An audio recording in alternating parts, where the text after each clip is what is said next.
ఆచర్లలో ఈరోజు ఉదయం నుంచి కూడా ముఖ్యంగా పిన్నెల రామకృష్ణారెడ్డి గారి నివాసం చుట్టూతా కూడా గాలి కూడా స్తంభించిందనే చెప్పాలి.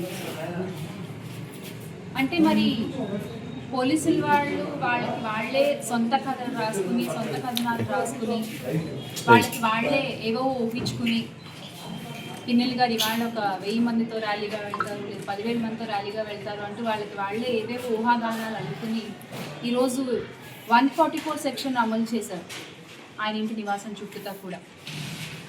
అసలు అలాంటి ఉద్దేశం ఏది కూడా పిన్నెల రామకృష్ణారెడ్డి గారికి లేదు.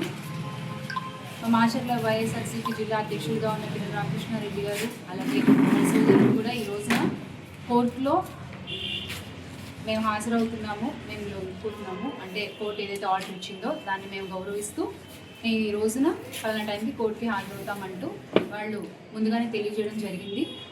వాళ్ళు ఇవాళ కోర్టుకి హాజరవుతున్న సమక్షంలో మేమందరం కూడా వైఎస్ఆర్ కాంగ్రెస్ పార్టీ నేతలందరూ కూడా కుదిరిన వాళ్ళందరం కూడా వచ్చి ఆయన ఒకసారి పలకరిద్దాము, వాళ్ళ కుటుంబానికి ధైర్యం చెప్దామన్న ఉద్దేశంతో ఇక్కడికి ఎవరెవరైతే వచ్చారో వాళ్ళందరినీ కూడా నోటీసులు ఇచ్చి బ్యారిగేట్లు పెట్టి ఆపేసినటువంటి పరిస్థితి మీరు అందరూ చూశారు ఉదయం నుంచి కూడా.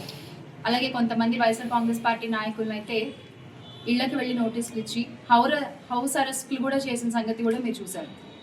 అంటే ఏమీ లేని దానికి కూడా ఏదేదో ఊహించుకుని అనవసరంగా ఇక్కడ ఒక పెద్ద ఇష్యూని క్రియేట్ చేశారనమాట. చాలా కామ్గా జరిగిపోయే ఒక దాన్ని లేనిపోనివన్నీ యాడ్ చేసి ఒక పెద్ద ఇష్యూ లాగా చూపించి, లేదు వీళ్ళు ఏదో చేసేయాలనుకున్నారు మేము దాన్ని ఆపాము అనే విషయాన్ని అక్కడ ప్రొజెక్ట్ చేసుకునే ప్రయత్నం చేశారు ఈరోజు. అంటే అసలు ఈ కేసు కూడా మనం చూసుకున్నట్లయితే అసలు పిన్నెల్లి బ్రదర్స్కి ఎలాంటి సంబంధం లేనటువంటి ఒక కేసులో వీళ్ళు ఇరికించే ప్రయత్నం చేస్తున్నారు.